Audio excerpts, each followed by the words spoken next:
What's up, ego hackers? This is Chase, and we are doing what are the hypocrisies of an ESFP.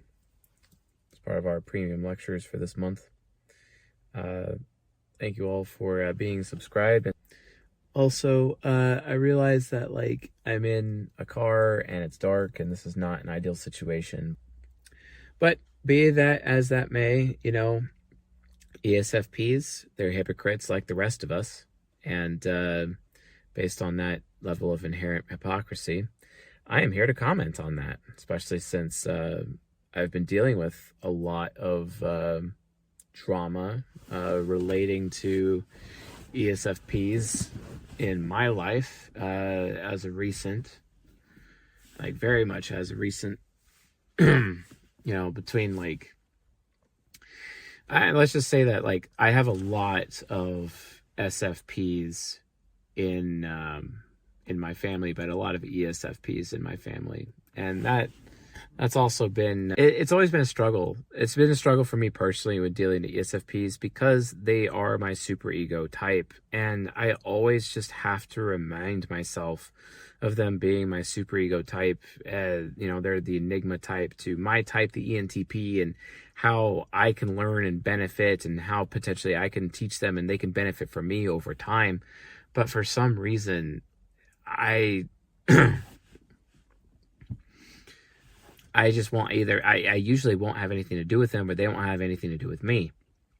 They can't put up with me for so long, and it's just like they have this TE child situation where, because SFPs, I think all FPs do this, but it's really bad with FI heroes, when it comes to TE inferior delusions and whatnot.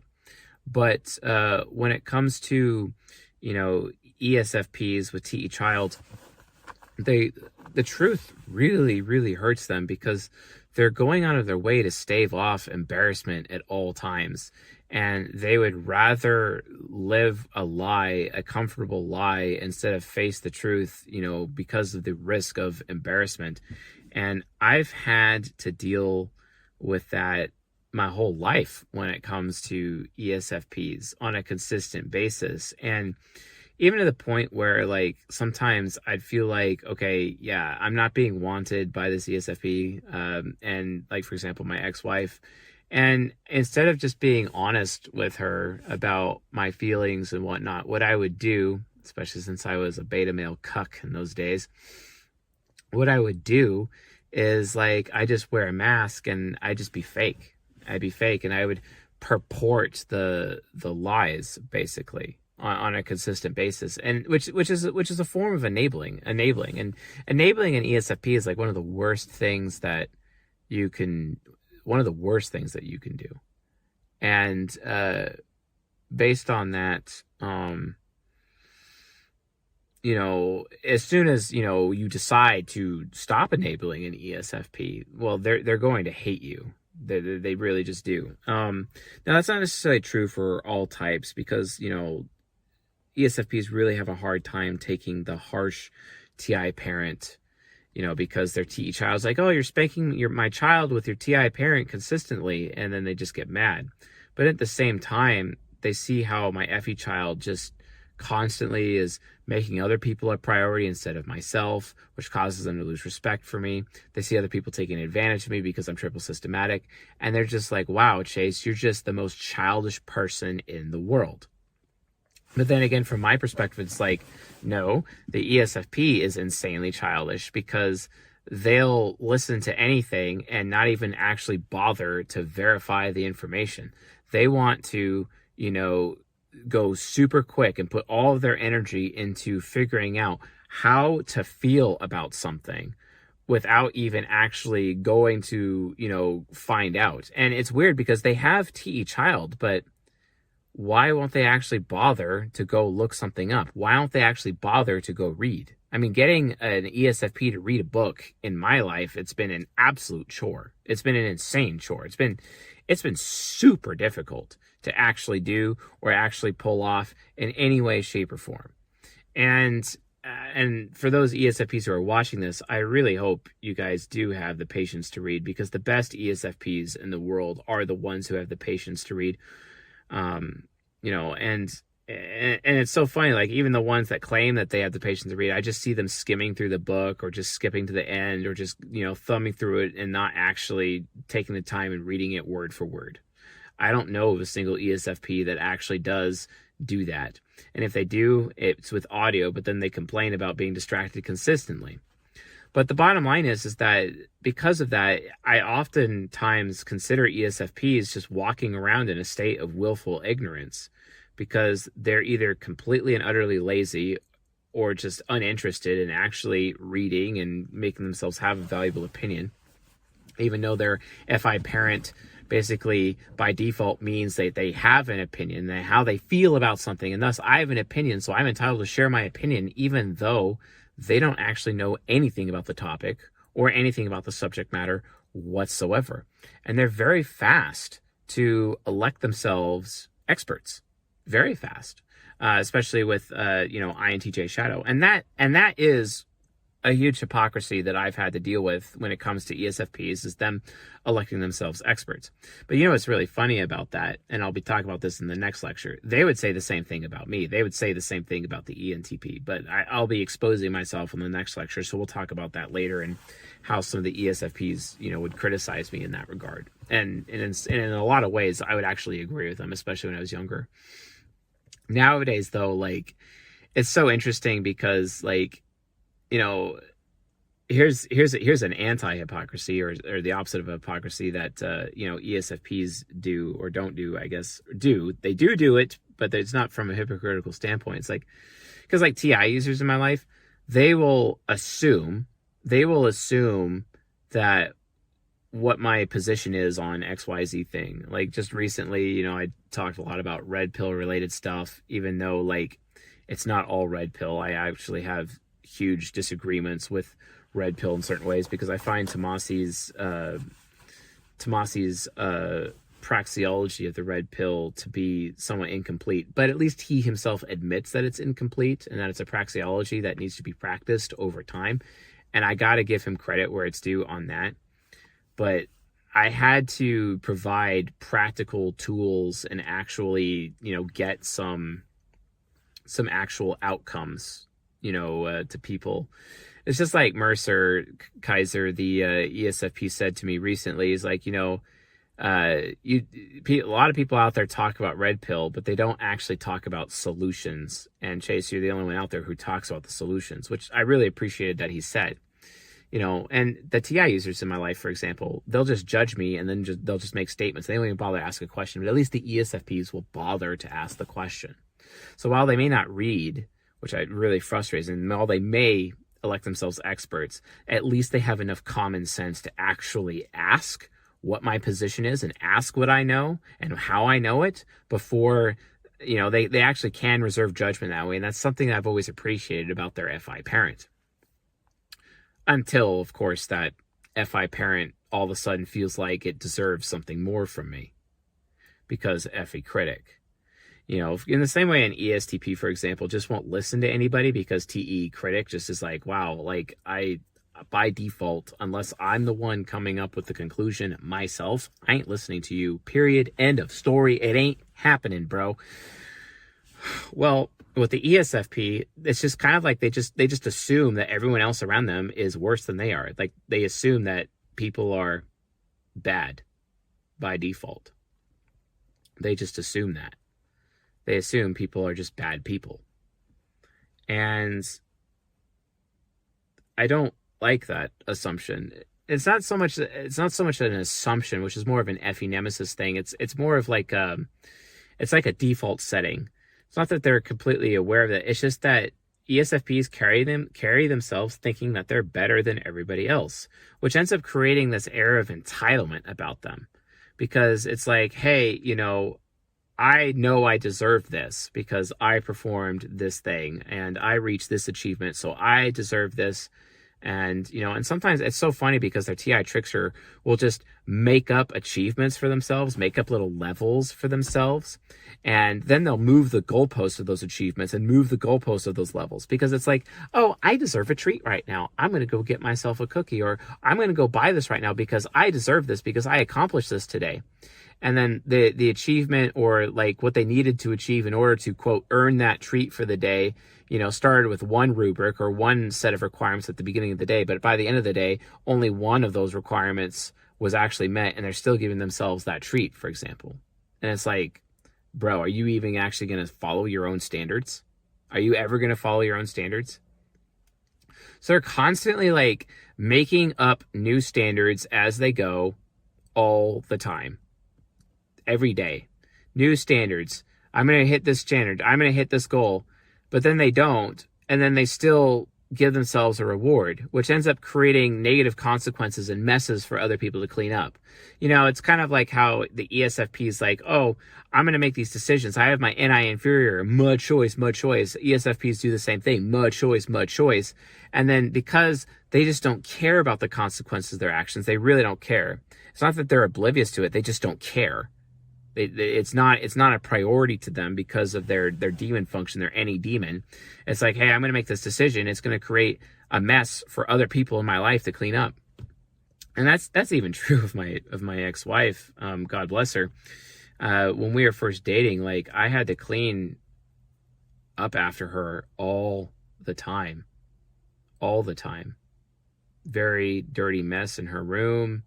All of this. But, as an awesome, devoted little beta that I was conditioned to be by my family and by my church, I kind of just tolerated that and put up with it instead of having self-respect, which is what I regret. And I should have had self-respect, but no one taught me the value of self-respect, or even told me that I had that choice, to care about self-respect at that point in time in my life. So I had to learn that lesson the hard way, a lesson that I'm still paying for to this day. Don't get me wrong, I care about her dearly, and our two children that we have together. And if she needs anything, I will do what I will get her what she needs. But when she asks, but the reality of the situation is that, like, ESFPs walk around like basically believing their own bullshit on a regular basis. They will walk around believing their own bullshit. And even when their own bullshit doesn't end up matching what's actually happening in the moment, they will move the goalposts so that their bullshit seems like it matches reality, and then they will accept that as truth until someone challenges them. And then when someone challenges them, they're typically going to either get ragey, or they're going to run away, or they're just going to assume, they're just straight up going to assume that you're saying that they're a bad XYZ situation. Like, for example, I had an ESFP in my life whose son stole from me. And I went to this ESFP and I'm like, dude, your kid literally stole from me. And he got so angry and so ragey. I thought he was going to like punch me in the face or something. He was so pissed. And I'm like, dude, not once in this conversation did I actually tell you that you were a bad father. Your son is a grown-ass man and makes his own decisions. That's not any reflection on you. His character's not any reflection on you. You're your own person. I know you're a good person. That's why I like hanging out with you. So your character has nothing to do with your son. But he assumed that just because of ISFJ shadow. So that too is another hypocrisy. Because TI trickster's present, and because of that, all of a sudden the ESFP likes to jump to conclusions that you're assaulting. FI parent is like, well, I can't verify this, but I need to absolutely make sure that you're not telling me that I'm a bad father, or you're not telling me I'm a bad XYZ label, because they care about the labels, because the ESFP only cares about how they look in front of others. That's the only thing. They don't want to be shamed by the people. They don't want to be exposed by the people. And most of all, they don't want that shame and that exposing to inhibit them from having choices later. And having their freedom taken away later, especially when they've had, freedom taken away in the past. It's a really, really, really big deal. So they have to go out of their way to look good. That may not necessarily mean that they are good or that they are actually behaving good, but, looking good ends up becoming a higher priority. And that's another hypocrisy of the ESFP, because oftentimes they'll spend more energy on looking good than actually being good. And this is a consistent problem with FI parents over and over and over and over. Even ENFPs have this problem. But with ESFPs, it's worse because they forget. They actually forget all of the previous times that they've been bad, and then they're doomed to repeat the same bad over and over and over, even if you challenge them. Even if you challenge them. And then they just rather use their ISFJ unconscious and put their head in the sand and kind of just pretend you don't exist, or just tune you out anytime you talk. And that's a problem. That's a serious issue. So please understand, like when you're dealing with ESFPs, you have to expose them to themselves first and get them to the point where they can actually have the self-realization that they do actually behave this way. But they're typically not going to listen because their TI trickster is like, well, I don't know who I should listen to. I don't know who I should challenge. So I'm going to listen to everybody. So they're, then that TE child's like, well, I got to figure out what this person's saying, what this person thinks of me. And the thing is, though, is that here's another hypocrisy. They have this confirmation bias. So the ESFP is going to run to all the people that support them in their life, looking for those people to enable their ego investments when one person provides challenge, which then causes the ESFP to have a TI trickster echo chamber of enablement from the people that are closest to them in their life. It's like the opposite of familiarity breeds contempt. Familiarity breeds contempt is my biggest problem with my mother. My mother holds me in the absolute highest contempt, but she's also the most familiar person with me personally. But she holds me in the highest contempt, more than any other person in my entire life. My mother holds me in the most contempt. And which has caused me to become contemptuous towards her. But the ESFP is doing the complete opposite thing. The more familiar they are with somebody, the more they expect that person to enable them and enable their ego investments. That too is a hypocrisy. And the thing is that they will literally choose their friends based on who is the most supportive, based on who enables their ego investments the most, which is this TI trickster echo chamber. And that TI trickster echo chamber just completely inhibits their ability to even grow entirely. All because they won't be around people that will challenge them. The thing is that ESFPs need to realize that if they're ever going to be, intelligent, smart, instead of looking smart and like actually being smart, they have to surround themselves with people who are actually smarter than them. And then they have to allow those people to actually challenge them. And they have to be willing to take the hits. Just like Rocky Balboa said in the final film to his son, life isn't about the blows you land. Life is about the hits you can take, and that's an ESFP philosophy that all ESFPs need to figure out. They need to realize that while they look tough, they ain't tough. They ain't tough at all. There's no toughness. They're just big softies, but they don't want anyone to know that they're big softies. That's the problem. But they really actually are. And they can't hide it from everybody. They think they can hide it from anyone. And they end up wasting so much time, effort, resources, and words and actions on looking good instead of actually being a good person. And then after that, they elect themselves as their FE critic more deserving than other people. This is where an ESFP actually plays God, because they think they're more deserving of things than other people. When the reality is they just have people around them who are enabling their ego investments and telling them these things. It's like they're the high chair tyrant. This is where me being an ENTP talking about my superego, which is an ESFP, or people who are my superego, I find them as innately childish. I find them innately this high chair tyrant. And it's ridiculous. Don't worry, they have some huge criticisms about me and my character, and we're going to get that in the next lecture. Don't worry, it's coming. Where I get to expose myself once again to the audience and talk about the guilt in my life, the guilt that I carry with me every day. And that's another thing, FE critic, it's supposed to be wise. It's supposed to be this thing that's like, okay, I know, like, where it's actually really truly does know what they actually deserve and what people deserve around them, because ESFPs see life from this perspective of who deserves what. That's how their interest-based behavior manifests. Their worldview of being interest-based instead of systematic, they are aware of what people deserve, and they rank people in their life based on who is more deserving, with themselves as the most deserving. The problem is that when people are trying to like tell them that they need to like be a good person and contribute more instead of being selfish, they're like, well, they won't even listen to that. They'll completely dismiss or discount that person's, perspective if they feel themselves to be more deserving, and they typically do. And it's so hard for them to be grateful to people, so hard, because they forget everything that they've received from other people, and then that's why they get jealous, because they have a consistent jealousy problem, seeing you do good things for other people instead of them, even though they forgot that you did something good for them yesterday, and they get jealous of you doing that good thing for that person later. It's kind of like, another ESFP I know, he has children and his wife has children, and they don't, they're not really, and he gave a lot of special treatment, to his children, but it's fine. They're very young children and they needed help, and that's what a father would do.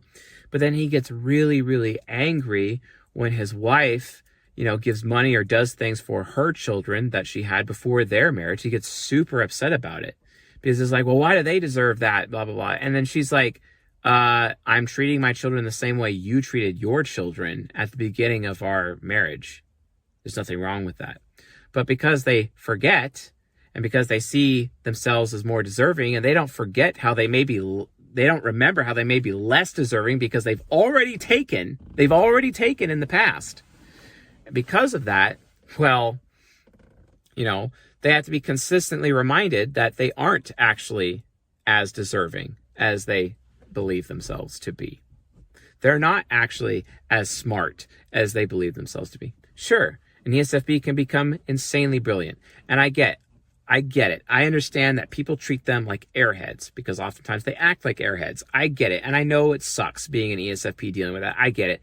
But if you folks would just have the patience to read books, read nonfiction consistently, even if it's in audio form, and go through it word by word, you could become the most brilliant person with INTJ subconscious. Seriously. Absolutely fucking brilliant. And no one would be able to challenge you or your opinion. Nobody. Because of how awesome it is. But the reality of the situation is you get so bogged down by keeping track of who's more deserving while simultaneously forgetting how much you've taken previously, or forgetting how many bad consequences or how many messes that you've created for others recently, that you still think you're just as deserving as you were the day before. And that's not true. That's not actually true. And that is really where ESFP selfishness comes from. It's this constant judging of everybody and seeing the whole world based on who deserves what.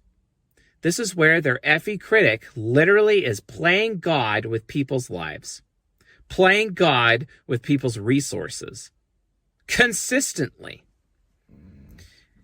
And they will sacrifice other people's time, resources, energy for the sake of them looking good, for the sake of their deserving, for the sake of, and they'll make it all about them, even though it has nothing to do with them. Because, hey, as long as I get mine, right? As long as I get what I deserve. And that's the thing about ESFPs. You got to really, really talk to their FE critic and get their FE critic to realize that, hey, ISFJ shadow, ISFJ unconscious, I get that you think that you can be like super mega deserving, and because the ESFP is the first person to say, well, hey, that's not fair. That's not fair that person gets that, because, ISFJ unconscious cares about fairness because it's a crusader.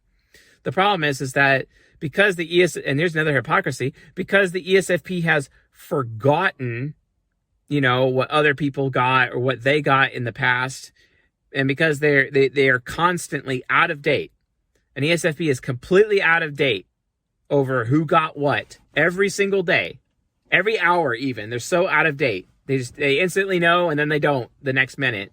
They're out of date.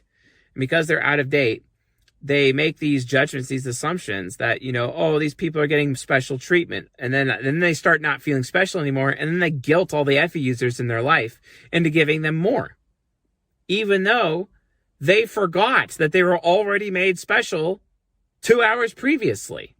Oh my God. It is the most annoying thing in the world to watch. And don't get me wrong, I'm a starter type and I got some issues in certain areas. But to just watch that and then watch them work the crowd and do this little performance to get people to give them what they believe they deserve, it's disgusting. It's absolutely disgusting. It's horrifying. And I wish they wouldn't do this. It's such a bad habit. And they're such hypocrites when they do it. And they literally think themselves so much better than everybody else and so much more deserving than everybody else. When if you actually think about it, due to their SI nemesis, they're actually the ones who put in the least effort out of everyone present. But they forget that they put in the least effort. And they just believe that, oh, I'm a good person by default, so I must have put in the best possible effort, an hour ago, so I'm deserving too, right? No, that's not how it is. If you got one of these ESFPs in your life, you got to constantly be you have to constantly tell the FE critic. You got to tell them okay, prove to me how and why you deserve this. As concretely, show me what you did to deserve this. You have to do that to the ESFP constantly. Constantly. Why do you deserve that? Constantly. And get them to prove it. And then they'll realize that they can't prove it. And then all of a sudden they'll start to have a little bit of humility and then the hypocrisy starts to go away. Remember, folks, the reason why I'm doing these lectures is not for ESFPs to watch and deal with their hangups. No. ESFPs are going to behave this way whether or not they like it or not. They just need to, integrate, become a better person through integration on the path to enlightenment through the 4 sides of the mind, etc., as talked about in season 19. But these lectures are for everybody else out there who are not an ESFP to be able to hold the ESFP accountable for their bullshit. That's why I'm doing this lecture. That's why this matters. This discussion needs to be understood. Because ESFPs, they literally get away with social murder. They literally get away with social murder. And, sometimes they'll even spread rumors about people. It's not as bad as NFPs would do. But sometimes they do. Or sometimes they hold people in contempt. Sometimes they'll refuse to help somebody because they're well, that person doesn't deserve it. Because I deserve this. I worked hard for this. I deserve this. And then they'll make their own decision about it. They won't even factor in anyone else. They'll just up and make the decision because it's oh, I deserve this. And it's well, wait a minute. Why did you just spend all of our money without even talking to me? I remember one time in my marriage, my ex-wife, she came home and did her little shopping spree, $750 of shopping spree. And I made her go and return all of it. She thought I was actually going to be happy about this. And I wasn't. I'm you didn't even talk to me about this. You didn't even tell me about it. It is ridiculous. It's absolutely ridiculous that happened. Another example of how I had to be someone's daddy in a relationship. Ugh. Women out there, seriously, you really need to talk to your fathers if you have fathers or some kind of masculine figure in your life. And then also the mature feminine in your life so that you can actually behave as women should in a relationship. And I don't mean that to be sexist or anything. I mean there's obvious feminine roles that a woman takes in a sexual relationship. And it's so embarrassing to men to have to educate women how to be women. It's just unreal, and it's completely just unrealistic. But hey, I mean, it's not like the ESFP would know anything about that, because ESFP is just, it's all about having fun, man. We're going to prioritize having fun over responsibility, because to them, personal responsibility is everything that challenges their ability to exercise their freedom and exercise their choice. But then when they exercise that freedom, it turns into like this like hedonistic burst until it creates so much consequences and so many messes for other people to clean up. All of a sudden, they have people who are rejecting them consistently. They have to deal with rejection. And then after a while, the rejection stops, and then people just start taking away their choices. Wow, you're going to keep creating messes and liabilities for us instead of being an asset yourself, even though you yourself believe yourself to be an asset because you're more deserving, because every critic is just out of control when they're young, especially, when an ESFP is young. It's just an insanely high amount of entitlement. They just get really entitled. They get entitled to other people's attention. They get entitled to other people's time, other people's money on a regular basis. And what's worse is that they forget that they've been entitled. They forget what people have given them. They forget how people have been supportive. So they end up continuing to take and take and take and take and take and take. And it becomes this insane gravy train of them taking and taking and taking from the people in their life. And they wonder why they're alone. It's no wonder that their golden and silver pair relationships, their sexual relationships, are SFJs, who are the most giving and most supportive, and they stick around and they have a huge tolerance. Well, they'd have to be with somebody who has such a huge tolerance to be able to put up with that. Of course they would.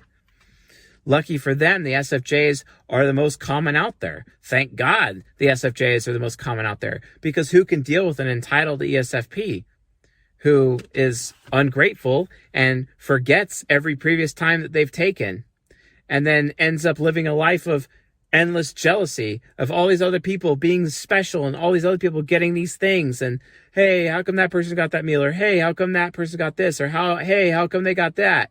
What makes them deserve that? What did they achieve? When the reality of the situation is that the ESFP already received. They already received their reward, but they forgot, so they end up just taking more. It's horrible. It's horrible. And then I come around and I see what they're doing, and I call them out for it. I parent them. Oh, how dare you hurt my TE child? And I'm like, you got an echo chamber in your head. And you're just going to go run to mommy, cry to daddy, and you're not going to have any personal responsibility. You're going to believe your own bullshit.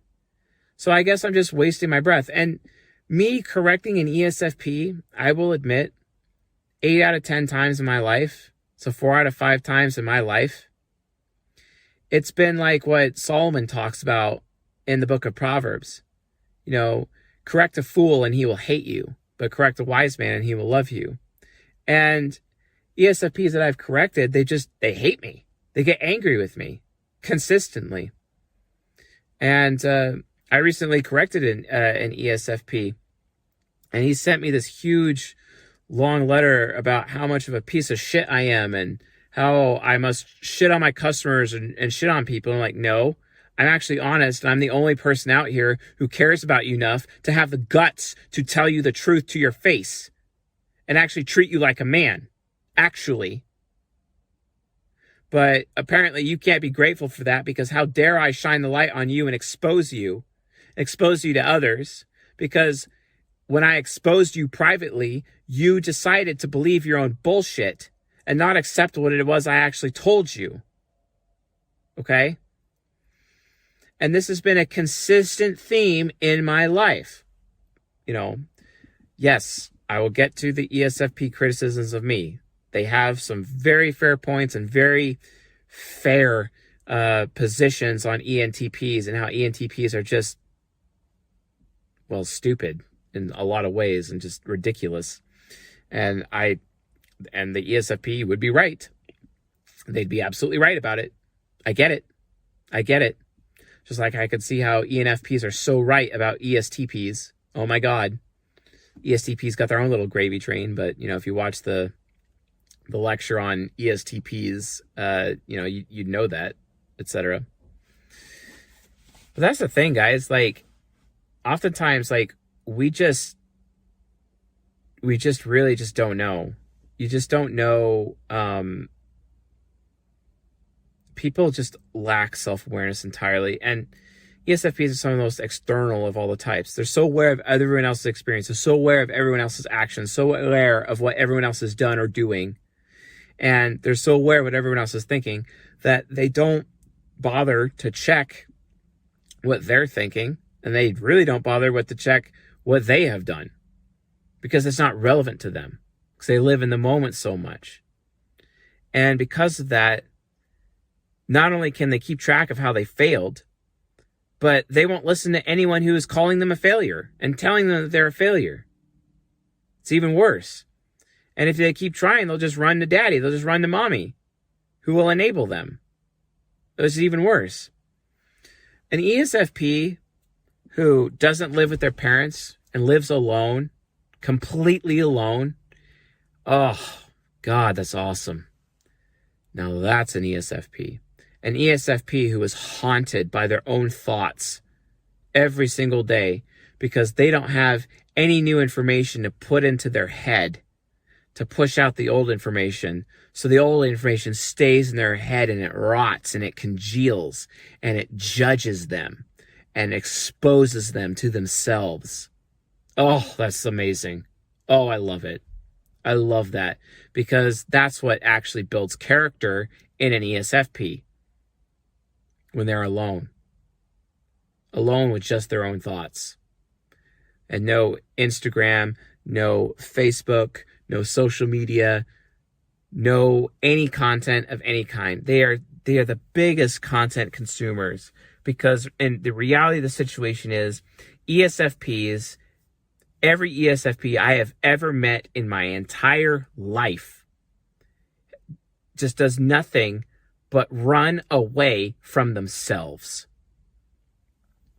So, if you're an ESFP, and or an ESFP, you got to get them you got to force them to have alone time. And they're scared. They're scared of that because their ISFJ will wake up and start judging them internally. And oh, God forbid an ESFP ever feels bad about themselves. They probably should. They should feel bad about themselves. I feel bad about myself all the time. Builds character. Something that ESFPs, in my experience, often lacks. They often lack it. They have to build it. And the only way they build it is by being alone, by being rejected, by having their freedom taken away sometimes, where they actually see the cruel reality of the world in their face. And they don't want to face reality, which is so funny because they're SE hero. They live in reality. But the problem is that they choose to ignore it. They choose to ignore it. And that's why they end up running away from themselves. And that's why they don't change. That's why an ESFP, especially an ESFP man, oftentimes doesn't even become responsible until much later in life, until he's in his 40s. That's when he starts getting responsible. And the process doesn't complete until he's in his 50s. That is so ridiculous to me. How the hell do we have a society that is so enabling of ESFPs? Oh, that's why. Because we're in an SJ society. And SJs enable SPs. Because SJs are afraid that if they don't enable SPs, SJ society, if they don't enable SPs, SPs will turn society into a society of anarchy, and then gangs will come back. Like Genghis Khan. Genghis Khan is an SP. And the Genghis Khan gang-like warlord anarchy would be what would come back. So that's why the SJs just placate the SPs. And this is why the SPs' growth is so stunted in our society. It is insanely stunted. Really bad. And it's SFPs who are even more stunted. Because they have the option of choosing to be delusional, and the SJs will support their delusions. Reminds me of a scene from The Santa Claus with Tim Allen. And he's getting mad at his ex-wife for telling him that his son, or telling his son that Santa Claus isn't real. And he's like, what are you doing trying to destroy our son's delusions? He's just a kid. Well, guess what? That's how society treats SPs, especially SFPs. They keep the delusion going and enable that delusion, which stunts their growth because the SJs are afraid of what the SPs would potentially become. Dangerous. Which is so stupid if you think about it. It's really stupid. It's wrong. And then no wonder SFPs or ESFPs are so unhappy in this society. They're so unhappy. They feel so cramped, like they can't get anywhere. It's because they either will not allow themselves to be alone, to learn on their own, or everyone else enables the bullshit, the very bullshit that they tell themselves and the very bullshit that they believe themselves. That's actually the problem. That's why they're hypocrites. If an ESFP wants to stop being a hypocrite, they need to spend and actually force themselves to spend time alone. The thing is that if their hypocrisy goes unchecked, they're going to be alone anyway. They're definitely going to die alone, that's for sure. They're not even going to have a legacy because everyone's going to reject them. Because who wants to deal with a high chair tyrant like them? Who just wants to be enabled, who just wants to cry to mama when they don't get their way. That's the thing, folks. ESFP life, it's all about trying to get their way. And it's usually because they just forgotten that they just got their way an hour prior. But then, eventually they grow up, they don't have mommy and daddy around anymore. And especially in this society, they don't even have daddy because we're not in a family-based child-rearing system. We are in a child support child-rearing system because the child needs to be raised by the state, etc., or a beta male as a father, as a surrogate father. And then that child, as soon as they hit the world and they're not around, those men in their life, well, then they're being enabled. And they expect society to enable them. And it's so sad to me that the SJ society, the United States of America, the stupid oligarchy that we live in, enables them. Because the oligarchy fears them. The oligarchy is right to fear them. Absolutely right to fear them. Genghis Khan may have actually been an ESFP. I actually suspect that he was an ESFP. Okay? And that is terrifying. It's really terrifying if you think about it. So don't enable the ESFPs in your life. Challenge them. Force them to realize that they are believing their own bullshit. Or at least reject them constantly so that they're alone, so that they are forced to face themselves. And by facing themselves, they'll actually grow and they'll realize that they are believing their own bullshit. And when they face themselves, something beautiful will happen. They'll actually discover the truth and bumble into the truth on their own. Something that they know for a fact is absolutely true with their TI mastery, their TI trickster mastery. Oh, what an amazing transformation. To the point where I've had ESFPs in my life tell me some facts about certain things that I never even knew, that I never even considered, and it's fundamentally transformed my life for the better. And I'm so thankful for them for doing that, for helping me think about things and help me go into a completely different direction in my life. And that's me being grateful to them. But getting them to actually sit down and listen to me, or getting them to actually be alone so that they can listen to themselves, oh, what a chore. So hard. So hard. And imagine these people being parents in a child support system of child rearing instead of a family system of child rearing. Imagine that, right? What's going to happen there? So please be aware of these things, folks. Please be aware of these hypocrisies that they have. Challenge them constantly, because by doing so, you're actually doing them a favor. You actually are making them better. You're making society better. Don't let them be in their own delusions. You have to expose them. You know what? They may get ragey. They may even get violent as a result. That's just a risk that you're going to have to take. But seriously, folks, this is a situation where, from a pragmatic point of view, the ends absolutely do justify the means, to the point where it's wholly necessary, completely necessary. Please, please, please, I implore you, for their sake, for the sake of the ESFPs, please do this. It's so important. It's so important. So, anyway, folks, thanks for watching this episode. We're going to be releasing the Hypocrisies of the ENTP real soon, and I'm going to be going on and on and on about my own hypocrisy. It's going to be crazy. Oh my God. It's just, sometimes I'm repulsed by my own self consistently, but I can be, because unlike most ESFPs out there, I have been forced against my will to spend my entire life practically alone. Some capacity, most capacities. And through being alone, I've had a lot of time to reflect on my own pain and live in my own pain, live in my own shit, as it were, and face myself on a consistent basis, to the point where my own self haunts me every single day and judges me every single day. But it builds character, folks. It really does build character. We are our own worst enemy, and we are our own biggest critics. Imagine dying and then, to find out if you're going to heaven and hell, that the person that was judging you was actually your own self. Oh, imagine what that future would be. Imagine what that life would be.